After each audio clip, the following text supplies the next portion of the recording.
Praise the Lord. Ẹ kí hallelujah ẹ̀yin ènìyàn Ọlọ́run. Inú mi dùn láti rí wa ní òní yìí, ìní ọjọ́ kẹsàn-án oṣù kẹsàn-án ọdún yá 2025. Ògo ni fún orúkọ Olúwa. Ẹ jẹ́ kí a gbàdúrà. Ọlọ́run tó dá ayé àtọ̀run ọba àwọn ọba ṣe ọlọ́ba sọ wípé ó ṣe torí pé ó dára sí wa. A dúpẹ́ títóbi rẹ̀ àti àánú rẹ̀ lórí ayé wa sọ wípé ó ṣe gba ọpẹ́ wa. Gbogbo ẹ̀ṣẹ̀ dáríjì wá.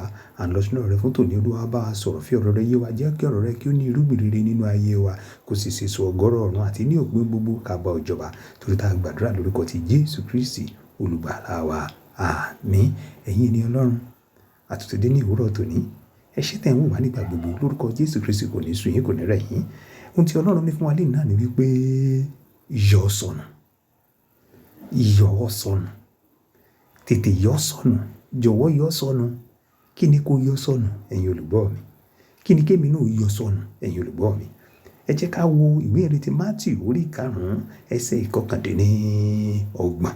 Ìrètí Mátíù orí 5 ẹsẹ̀ 29. Ó kà báyìí pé bí ojú ọ̀tún rẹ bá mú ọ kọsẹ̀ yọ̀dá jáde kí o sì sọnù, ó ṣàlérí fún ọ kí ẹ̀yà ara rẹ kan kí ó ṣègbé ju kí a gbé gbogbo ara rẹ jù sí iná ọ̀run àpáàdì.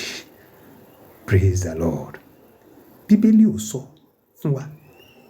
Ọ̀rọ̀ Jésù Kristi olùgbàlà ní Jésù Kristi sọ pé kó mú igi àbí kó mú àdá àbí kó mú ọ̀bẹ kó fi yọ ojú rẹ àbí kó fi gé apá rẹ tó bá yọ lẹ́nu rárá.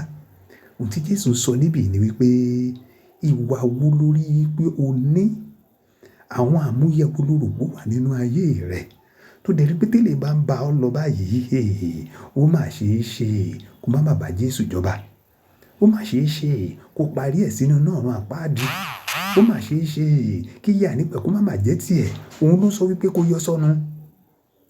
Yọ gbogbo inú bíbí yọ dànù.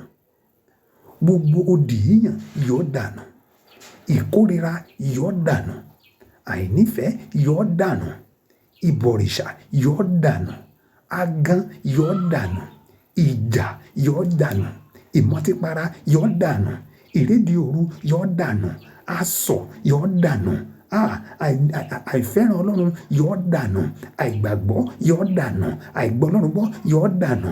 Àìgbọràn sí òfin Ọlọ́run yọ dànù. Gbogbo àwọn tí ń ṣe iṣẹ́ ara ta mention ta sọ nínú ìwé Gálátíà orí 5 yẹn ẹsẹ̀ 19 sí ẹsẹ̀ 22 yẹn ó ní ó yọ gbogbo ẹ̀ dànù.